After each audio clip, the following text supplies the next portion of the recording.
to the Art of World Building podcast, episode number 14, part 3. Today we continue discussing how to create sovereign powers. This includes their worldview, location considerations, relationships, and ways to identify the power like symbols, flags, and colors. This material and more is discussed in Chapter 5 of Creating Places, Volume 2 in the Art of World Building book series. Do you want practical advice on how to build better worlds faster and have more fun doing it? The Art of World Building book series, website, blog, and podcast will make your worlds beat the competition. This is your host, Randy Ellefson, and I have 30 years of world building advice, tips, and tricks to share. Follow along now at artofworldbuilding.com. The first thing I want to talk about is the population of our sovereign power. After all, the people and our characters are the whole point. Something that's fairly obvious once it's been pointed out is that we should consider which species are likely to live there based on the land features that are available. For example, in fantasy, dwarves are typically living either in mountains or rolling hills. If our sovereign power is located almost exclusively on a grassland, then there probably aren't going to be too many dwarves who call this their home. The same would be true of elves if we accept the idea that they prefer the forests. On the other hand, if the sovereign power includes a territory that does have a forest or a mountain range or rolling hills, then the species that live in those are going to be more concentrated in that area. All of this is something to keep in mind when we are laying out a sovereign power. The great thing about it is that it's a built-in way of deciding where people are. The work is virtually done for us by the geography. All we need to say in our files of information or in our stories is that there is a certain type of terrain in a given area, and therefore the dwarves or the elves or whoever is more commonly found in that area. Let's take a specific example of this. Let's say that on the eastern side of this sovereign power that is mostly a plain, a grassland, there is a forest. But then farther to the west, there is, several hundred miles away, there is another much larger forest where there are also elves. We might have a human character encounter an elf and wonder out loud, or even just in their own mind, okay, which forest is this guy from? Is he someone from my own sovereign power, or is he someone from that other forest that is several hundred miles away? One way he might be able to tell is if elves are accepted as a member of the sovereign power, then the elf might be wearing a symbol of some kind that identifies him as belonging to this sovereign power, especially if those other elves that are farther away are considered enemies. After all, he wouldn't want to be mistaken for one of them. Then again, those elves that are farther away and who are enemies might purposely figure out how to wear clothing that looks like this and then infiltrate this sovereign power doing this by pretending they are the elves that are from that area. This is a pretty simple and effective way to give an impression of more dynamics to our setting. It also makes it easier to not have everywhere be just the same in some sort of generic place. When we are laying out a sovereign power, we might want to purposely include parts of different land features inside the borders of that sovereign power. Of course, one issue could result is that there might be a forest that the elves believe belongs to them, but then part of that forest is seen as part of one sovereign power, and then another part of it is seen as belonging to yet another sovereign power, so that we sort of have three different groups who are claiming areas of this land. Hopefully you remember from the previous episodes that if more than one sovereign power is claiming they are sovereign over a territory, that means that neither of them really are until one of them falls. So all we really need to do here is decide that a land feature has a given species living in it, and that another sovereign power has claimed some of that area as its own. If this other sovereign power has completely taken over or surrounded that land feature, then maybe those living in it consider themselves part of that sovereign power. But either way, there can certainly still be some hostility going on here. Another issue to bear in mind is that monsters or other undesirable animals could be inside that land feature. As a result, even though that area has supposedly been conquered, there are things in there that are a problem for the people who are living in that general area. This is once again something that we can make use of because people from a given area of the sovereign power might be living near a dangerous land feature, not because of the feature itself necessarily, like a volcano that might erupt, but because of the things that live in that land feature or are on it. Just as we consider one area of our own country to have a certain kind of weather or reputation, maybe that area of the sovereign power that is dangerous has a reputation because of what's there. Part of what I'm getting at with all of this is that we don't really want a sovereign power that is just uniform across its entire territory. This should be areas that are seen as being one way versus another and that there is contrast. This keeps things more interesting and also realistic. Right now we're talking about population and type, but we can also do that with weather.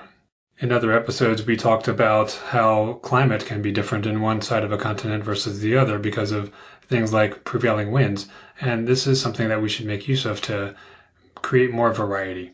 Now, when it comes to these undesirable creatures or monsters, our sovereign power could have specialized fighting forces who are experts at dealing with this. Naturally, these people might be trained and stationed in the area where they are going to encounter this problem. We can also decide that this country is known for having people who are good at fighting this threat. Maybe there's a training center there, and maybe people from other sovereign powers that are friendly to this one come here for training and experience dealing with it. This can help give our characters some backstory. If we have a knight from one sovereign power, he could have spent time in another sovereign power gaining a certain kind of experience, and now it is years later and he is off on our story and he has a certain amount of world experience as a result of this. We could have him encounter a citizen from that sovereign power where they trained him, and he knows cultural things or even language issues, and is able to relate to that person and say, oh yeah, I spent 2 years training at this city in this region where you've got these monsters or whatever. This is a great and believable way to add some diversity to our character and make it seem like people did not just grow up in a little fishbowl where they have no outside experience. Maybe this knight even has a certain amount of reputation because he trained with those people, especially if those people have a reputation for being really good at fighting this problem. People can then look at our knight character and say, well, you must be really good at it too. Maybe you can help us with the same creature here, or we've got a similar one and you would be the most qualified. Therefore, we're going to ask for your help in dealing with this. So lack of uniformity in our sovereign power is a good thing. There's a tendency among us human authors to create sovereign powers that were created by humans for humans, and where any other species that we have invented are just bit players on that stage. This might be something that we want to challenge, and in science fiction it probably does get challenged a little bit more than in fantasy. I'm speculating, but the reason for this is likely the prevalence of aliens from different planets merging on some sort of moon or whatever. There are these stations where people get together, and there's just all this interconnectivity that is assumed to be taking place. By contrast, we almost have more racism built in, where everyone is holed up in their area and not wanting much to do with everybody else. The elves are too snobby or whatever, they're elitists. I forget what the usual stereotype is for dwarves, but they basically stay on the ground. So everyone's got some sort of prejudice that keeps them there. The question is whether we want to continue doing this trope or do we want to expand and do something new. Either way, we should decide who is in power in this sovereign power and what percentage of each population is. We probably don't want to go with hard numbers because that's not really going to translate for most people, and it also kind of binds us. It's a little more flexible to just go with a percentage, like saying the dwarves are about 20% of the population, the elves are 15%, and maybe the humans are 54%, and the rest is a hodgepodge of other things. I wasn't paying attention to my math there, so hopefully I didn't go over 100%, but you get the idea. Something else to bear in mind is that whatever species created that settlement, they may not be the only ones who are in power anymore. This is going to depend on the age of the sovereign power or the settlements within that sovereign power. You may remember from the previous episodes that a given form of a sovereign power, its type of government, does not last forever. They come and go. It could be a kingdom, one century. It could be a dictatorship for 20 years. It could then be a totalitarian government for another 30 years and then switch back to something like a constitutional monarchy. And then later it's going to be a republic. So this changes a lot. And each time the form of government changes, it's possible that new species are more prevalent in this sovereign power. The practical impact of this is that 200 or even 1,000 years ago, let's say the elves were only a small percentage of the population, but now it's 2,000 years later, and they're a much larger percentage of the population, and when this newest form of government forms, maybe they are an inherent part of it, and so are aspects of their culture. To me, this is a much more believable scenario, assuming that there is territory of this sovereign power that includes the typical elven homeland in this case, the terrain of forests. Now, we could be thinking that each time a sovereign power collapses, its territory gets divided up into smaller bits, and that can happen, but a new sovereign power can essentially take the place of the old one and have more or less the same territory. So it might shrink a little bit, it might grow in one direction or another, literally one compass point or another, but it's going to cover much of the same territory. The fact that a new government has taken over and maybe renamed the country doesn't mean that the sovereign power as a whole has really vanished. It's just kind of reinvented itself. In order for it to really vanish, you would have to bomb it off the face of the earth so that no one lives in that entire territory anymore. So it's still going to be there. The people that made up the previous incarnation of the sovereign power will still make up the new incarnation of this sovereign power. If we've got a mix of species like elves, dwarves, and humans, and some sort of outside force conquered this sovereign power but then didn't have the armed forces to maintain control over it and left, those species that were there before are still there, and they're going to need a new form of government. And when they form that, they may still do so together. They're not necessarily going to be just the humans forming it, and the others have no say.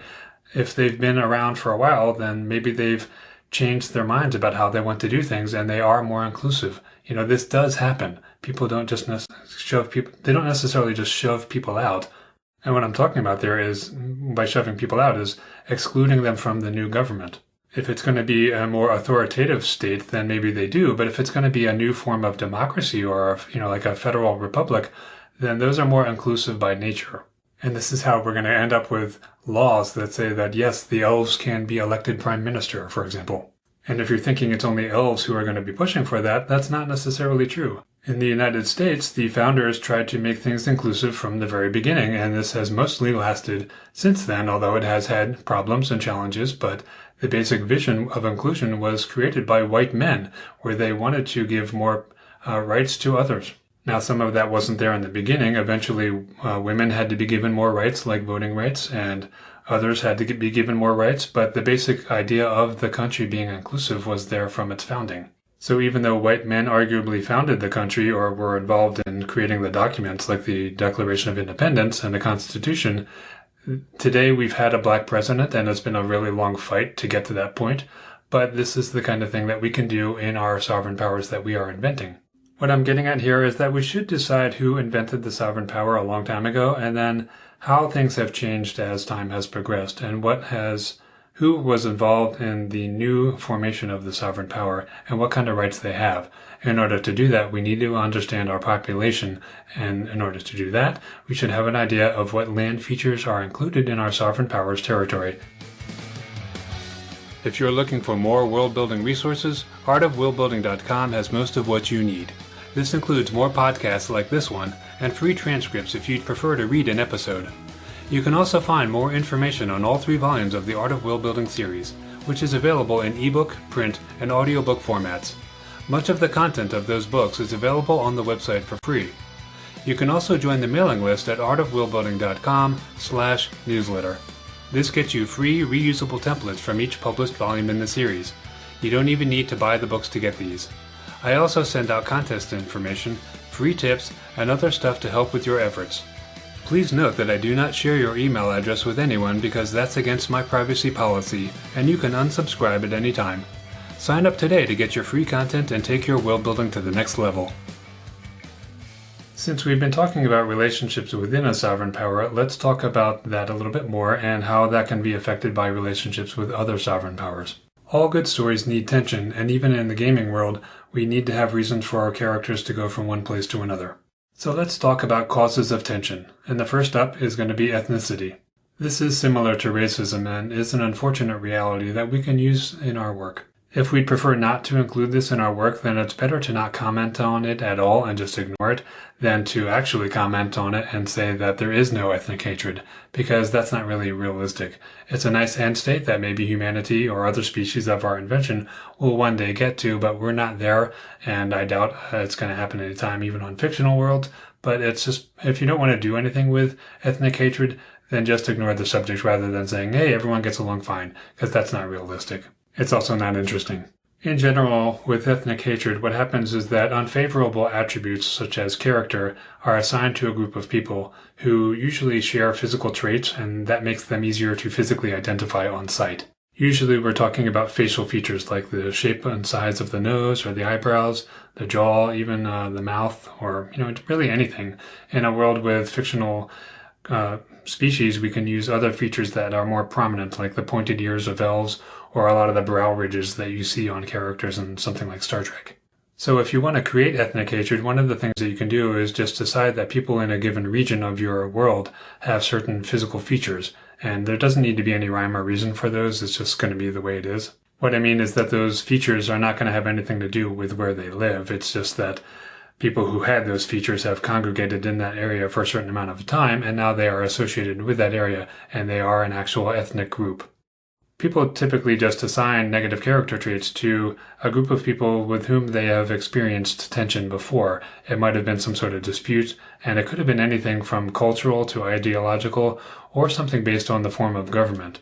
We almost don't need to do a deep dive into this. We could decide that one culture is really big on personal freedom and another one is not, and as a result they really have a problem with the way those manifest in each other, and as a result they have associated that form of government with bad behavior, for example, in their opinion, and associated that with the physical features. And so therefore it becomes not just a general hatred, but a hatred that is associated with the ethnicity of the people who exhibit those physical traits and those behaviors. As usual, we can take analogs from Earth, whether that's an actual ethnic issue from Earth or something cultural that we've decided to assign to one ethnic group versus another. For example, abortion rights and even gun rights are hot issues. So is homosexuality and whether this is accepted. All we really need to do is assign one side of this argument to one group and the other side to the other group, and associate this with ethnicity because of physical features, and have it be a more localized issue. That's how that comes about. In our modern world, we're also interconnected, so these are not issues that have anything to do with ethnic groups. It's a more widespread issue than that. But we can do the same thing on a more local region, and that's how it becomes an ethnic issue.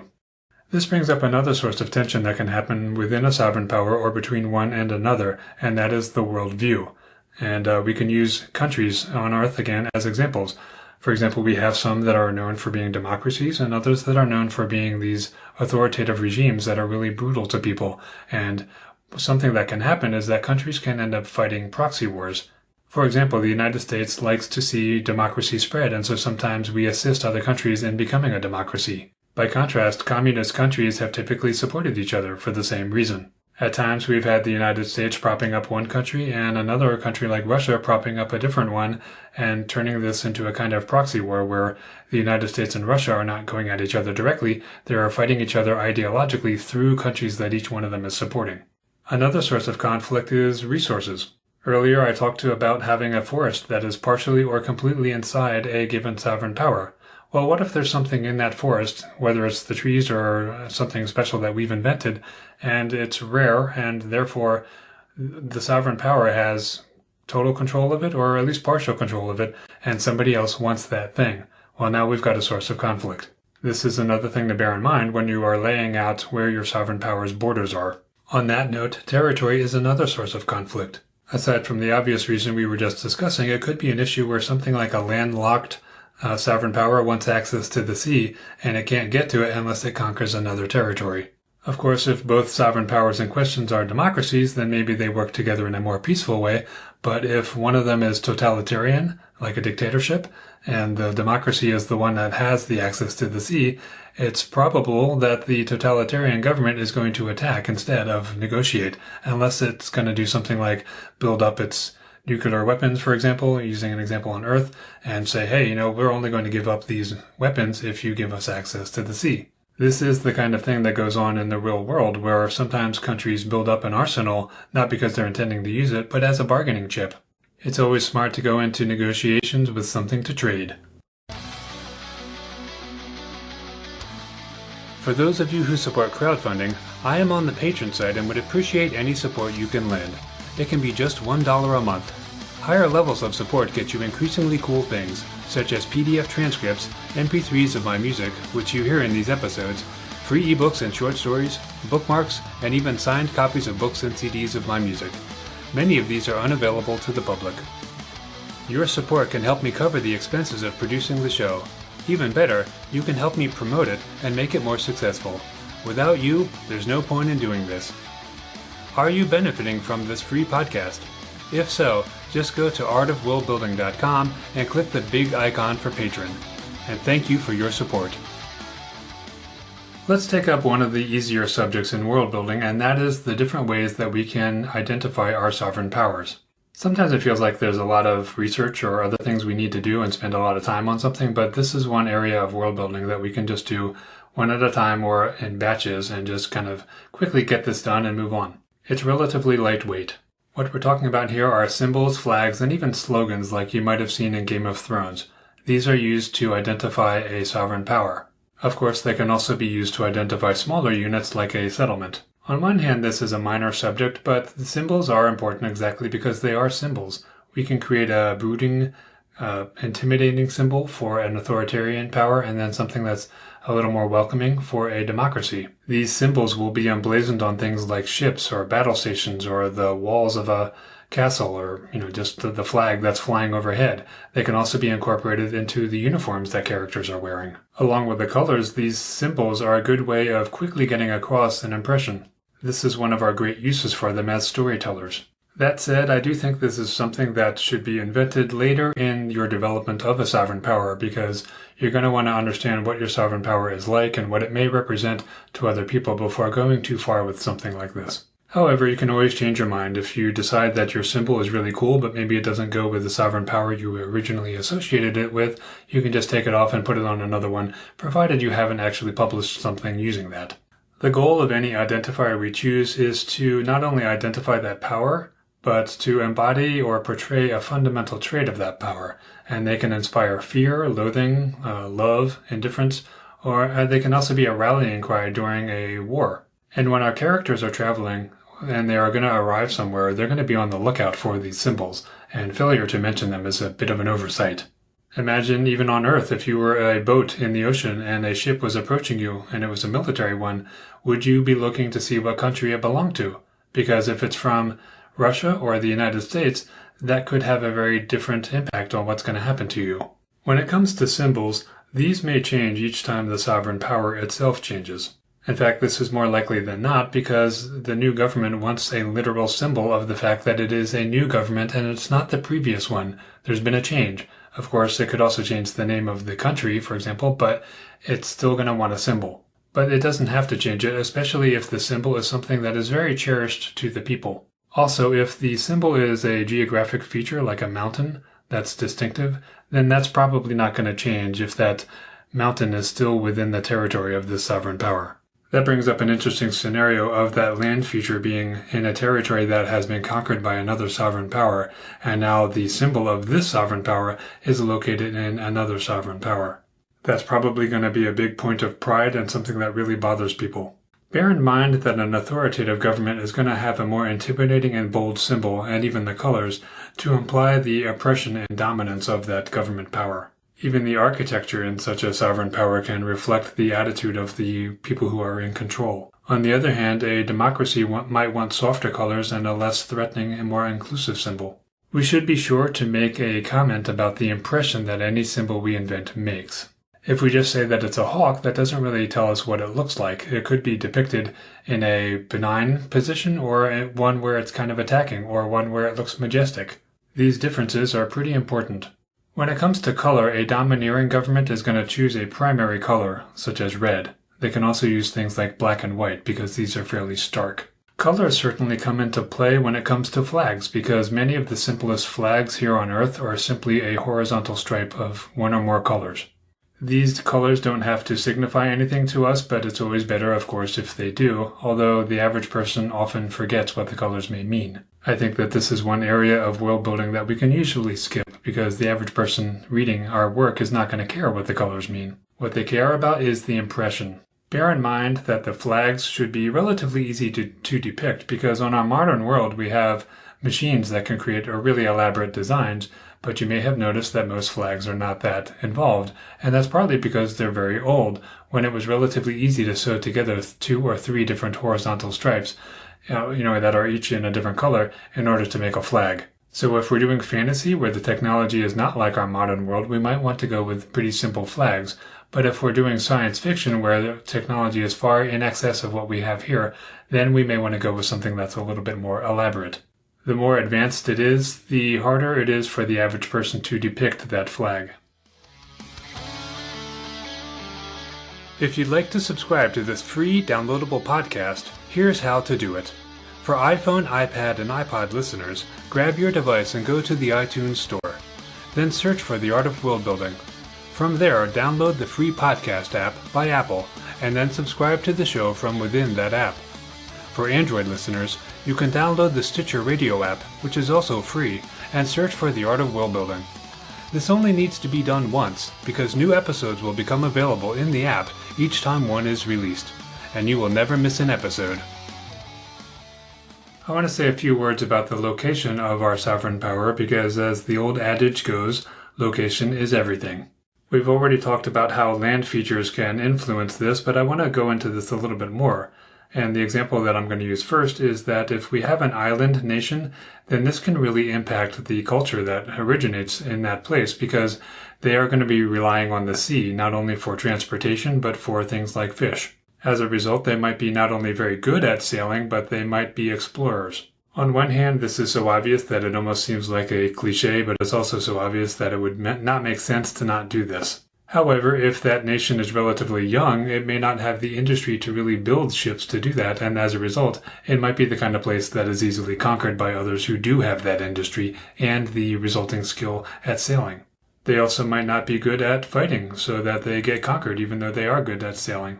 So on one hand, the fact that they might do a lot of sailing could suggest that they are a seafaring power and that they're someone to be feared on the seas, but it doesn't necessarily have to be. They could also be a victim.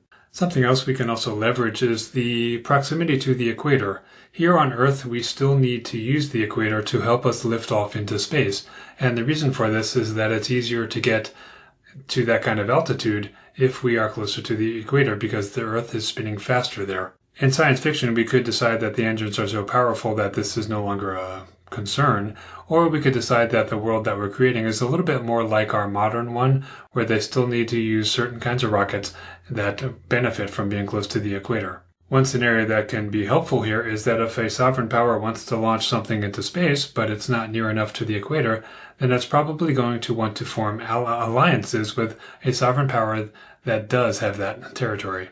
I hope one thing that you're picking up from all of this is the way we can create allegiances and enemies with sovereign powers based on terrain and location. We can also decide to use the landscape as a way of characterizing the sovereign power itself and even justifying the forms of government that have been found there. It's a bit simplistic and almost a cliche to say that a foreboding and intimidating landscape like a desert is therefore going to give rise to a totalitarian or authoritative government, but the idea does have some appeal. The idea is that the landscape is harsh and therefore so are the people. On the other hand, if it's more like a paradise, then maybe everyone is kind of soft and the government is benevolent. The climate might also affect this. For example, if the sovereign power is centered right over the equator, then it's going to be pretty hot and rainy, and therefore people are not going to be wearing heavy, long clothes. As a result, something like a man wearing a full suit of plane armor might be relatively uncommon and just not part of what they do there because that's pretty... it's hot, it's heavy, and it's not something you're really going to wear in that climate. This is not to say that it can't be done, but that is something that originated on Earth in colder climates. Actually, that may not be true. I haven't really looked into that, but it does seem plausible. We should also pay attention to how easy it is to access this sovereign power. If it's very mountainous, then maybe people have a hard time getting there. This could also inhibit people from successfully attacking it in war unless they are doing so from the air. These are things to keep in mind because you might expect the military in such a place to not focus so much on ground forces but on aerial forces for defense. Of course, as I mentioned earlier, it's likely that there's more than one terrain in this sovereign power, so different areas of it are going to be impacted in different ways. This means that those who are really good at flying on great birds of prey might be doing so in one area of the region and found frequently there, but on another area where it's mostly plains, they may not be in use, or they actually still could be because it's still a fast way to get around. As long as we have a justification that makes sense, we can kind of do what we want here, and sometimes it's a good idea, again, to have variety for not only different kinds of terrain, but different kinds of skill sets and peoples who are found there. If you're enjoying the podcast, please rate and review the show at artofworldbuilding.com/review. Reviews really are critical to encouraging more people to listen to a show they haven't heard of before, and it can also help the show rank better, allowing more people to discover it. Again, that URL is artofworldbuilding.com/review. The last subject I want to cover before we close out and talk about where to start is the reputation of our sovereign power. All countries have a reputation for one thing or another. A single dictatorship might have the same reputation among two different democracies, or it might have different ones.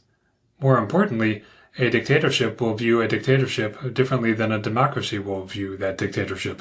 Now, if that's starting to seem like a lot of work to make up all those viewpoints and reputations among different ones, we don't really need to do that. We just need to do the one that we're going to actually use. Granted, if we have a character from a democracy and a character from a dictatorship who have become friends and they're approaching another dictatorship, each one of them might have a different attitude about what's going on there and what the reputation of that place is. But this is not a scenario that we usually use, and that's the scenario where you are going to have to worry about this. So I'm going to read off a quick list here of things that a country might have a reputation for. One of them could be a mad king. It could be slavery, whether they have slaves or whether they are the source of exported slaves. They could have a reputation for a spacecraft design or a type of man-o-war ship. Maybe it's a reputation for raiders like the Vikings or conquerors like individuals like Genghis Khan. Maybe there are unique plants and animals or products, or a war that seems to never end. They could be known for superior weapons, armor, technology, or other devices, and they could have really powerful wizards, or maybe wizards are banned altogether in that sovereign power. So you can make up your own list of things that we can give a reputation for, and these are things that we might want to choose based on the story that we are going to tell. So let's conclude by talking about where to start. Creating a sovereign power is a really big subject, so much so that it has taken 3 different podcast episodes to cover much of what is included in the Creating Life book about this, and there are some things that I did not cover. When getting started, we can often do things in different orders, but I think with a sovereign power, we should first decide on a very big picture item, which is this supposed to be a force for good or for evil? Because that's probably one of the 2 ways we're going to use it. Once we decide this, we can then choose the form of government, because a force for evil is going to have a more restrictive, authoritarian government, and a force for good is most likely going to have a more democratic one. Next, we should really think about where on the continent it lies, because that's going to determine any other sovereign powers that we've already invented and the kinds of conflicts that are going on between them. It's also going to determine what land features are included or near that sovereign power, and that in turn will also impact what kind of resources are there, and potentially some of the conflicts and the population makeup in different parts of our sovereign power and overall. And lastly, we can start worrying about some of the simpler items like the identifiers and the customs and the languages that are found there. Creating a sovereign power is actually one of the more fun things if you have a pretty good idea on how to go about it, and I would recommend signing up for the Art of Worldbuilding newsletter if you haven't already, and getting the free template that walks you through filling out all of this. All of the show's music is actually courtesy of yours truly, as I'm also a musician. The theme song is the title track from my Some Things Are Better Left Unsaid album, but now we're closing out with another tune. This is the 4th and final movement of the Loeillet Sonata for a guitar and flute arranged for 2 guitars. You can hear more at randyellefson.com. Check out artofworldbuilding.com for free templates to help with your world building, and please rate and review the show on iTunes. Thanks for listening.